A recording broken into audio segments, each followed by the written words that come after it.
Alright, I haven't posted anything in a long time, and there's been some shop updates and stuff. One is I picked up a frame rack. It's also a scissor lift, so it's working out good. I'm working on this 99, I can't remember now, 99 or 2000 Chevy pickup cab. I'm going around doing. The guy brought it over, it had fallen off a stand at one point, caved in both rockers, so I fixed that. A couple hail dents on the side, those need to be sanded more. The backs of these are always wavy. You're only going to see probably from here up, I think you only see about 1.5 or 2 inches because the box covers the rest. This cap corner was caved in, so we pulled that out. Another new tool I got was, it's a V4 stud puller for pulling dents. So the idea is this is your ground, you put that to bare metal.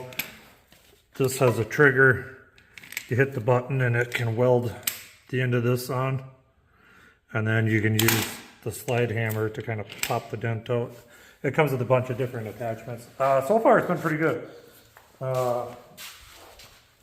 Here's what it is, if any of you guys want to buy one. You know, it ain't great, but so far it's been working good. I figure this is gonna work fine until I can afford something better. Basically I'm gonna use it till it breaks. We're working on some doors for this cab. These doors have apparently been through several hailstorms, but the bottoms of the doors were dented up, so I just put a skim coat over it.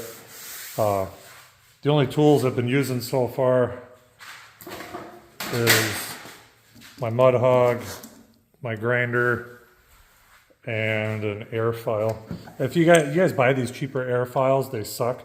When it starts binding up on you, then put a couple drops of oil in it and then go off somewhere to the side, run it through, because it's going to blow oil out of these sides or out of the exhaust, and you don't want to get that on your panel. So put a couple drops of oil in it when it starts binding up, take it off to the side somewhere, hit it a few times, you know, until wipe off where the oil's blowing, hit it a couple more times, just keep doing it until oil stops spraying out of it, and then you're usually good to go for a while. When you guys start grinding and sanding, then it's easy to find the high spots when you're at this stage.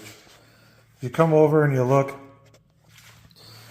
you can see this hard edge is along here, and it's kind of faded on this side. So this side is higher than this side. And then when you come on to the other side, you can see the same thing. You can see this hard line, and then you can see it's kind of faded over here. So this chunk is higher than this side and this side. So don't go sanding over here, sand over here. You can see obviously where it's high. You sand it right there.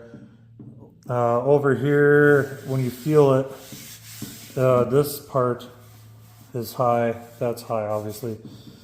But it's mostly high right in here. So as I sand this spot, it'll come down and blend out into this. Just like down here, this side is high, this side is low. So you'll see when I'm grinding on it, you'll see where I start grinding and where I'm not. I'll put some guide coat on here too so you guys can see it better.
another thing, I think I've said this before on an earlier video, but when you guys saw those lines were going this way, right?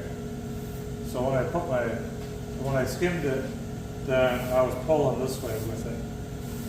When you guys get your mud mixed up and you're going to spread it, and you got a bunch of it on your spreader or on your bondo board, grab a glob of it and just kind of go and put a big glob right across the top, because then you can come back here and feed that glob down. It makes it a little easier. Don't go this way across curves. The door is curving this way. If you spread your mud like this, then now you're going to get high spots going with the curve, and they're a lot harder to straighten out. What ends up happening is you block it out, you run your hand over it, and it feels like it's stepped because of those trails of mud, or your spreader is pretty flat. I mean, you can get some curve in it, but for the most part it's pretty flat. So imagine if you went this way, then now you're going to have kind of thick spots running in lines, and it makes that curve choppy. So if you go this way with it, have your lines go perpendicular to the roll of the body.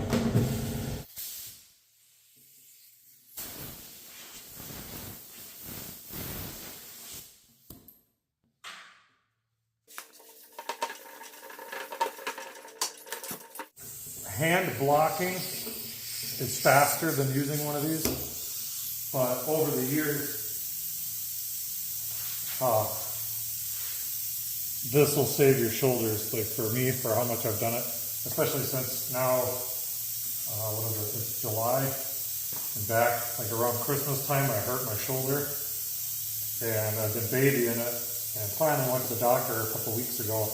They did an MRI, and I have tendonitis in my shoulder, so I can't really do that blocking motion. I'm also wearing gloves with this. The constant vibration over how many years I've been doing this can kill the nerves in your hands.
It's high right in here.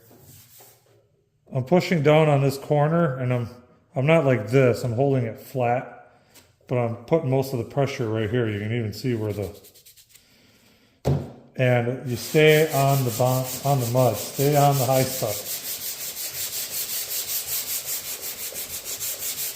You notice I'm not trying to block it like this.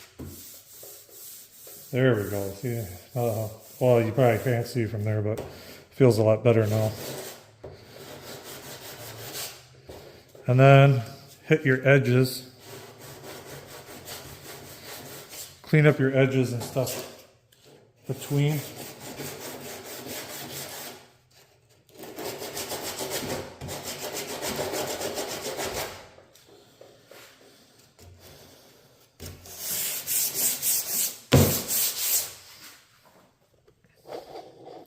And then if you get little spots like this, you got the block in your hand.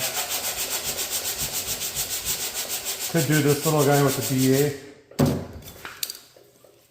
It really doesn't matter what you sand it with. Little spots like this, as long as you're holding it flat. This will need a coat of Bondo. The rest of the door will get a coat of slime. Well, not all of that, just the spots of metal get slimed.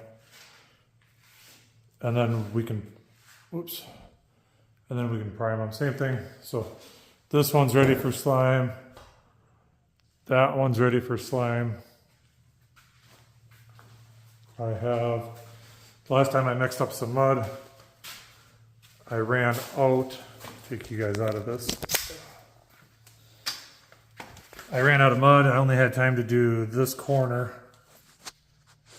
but I still got to do, there's a dent there. And then I already Duraglassed this. So this is ready for some mud, and then the same thing over on the other side. So I'll mix up some mud. I'll hit this spot, the other spot, and then the one spot on the door above the door handle. All right, when you guys are doing these, don't ever think you're done with body work. So I was looking it over. I found a tiny little dent right here. And then over here, see if I can get the light on. You guys can see the dent here. And then there's a little guy right here. You don't necessarily have to just mess around and sand that one little spot. You get a couple dents like this that are right next to each other. You can also see right here, so the corner of this door handle. And actually, this corner is a little low, so I'll have to get a tool under there and kind of pry it up. But when you guys are sanding these, I mean, if you got the block in your hand, then feel free to just, you know, this is how you would want to sand it a little bit more than this. But you can kind of wipe it. You can still see some shiny in it. So then just come across and do your crisscross. And now you can see it's just about there. This truck too isn't going to be a show truck. This is going to be a very nice driver. We want it to look back to stock. Okay. I catch some slack sometimes from guys. They're like, oh, that's not how we do it in our shop. And it's like, well, this is a job for a customer. It's all about what he's willing to pay for. If he wants $1,000 paint job, he's going to get a $1,000 paint job. If he wants to give me $100,000 for a paint job, I'll give him a $100,000 paint job.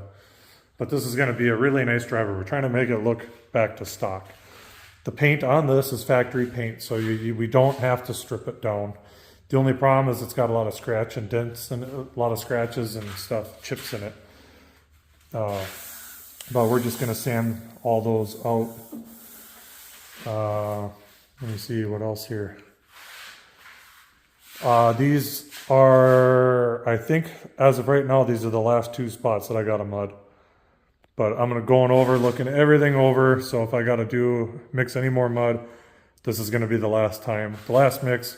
That way I can block these spots out, and then I'll start blocking all the body work with 180 grit. So then I can apply the glaze. Until next time, take care.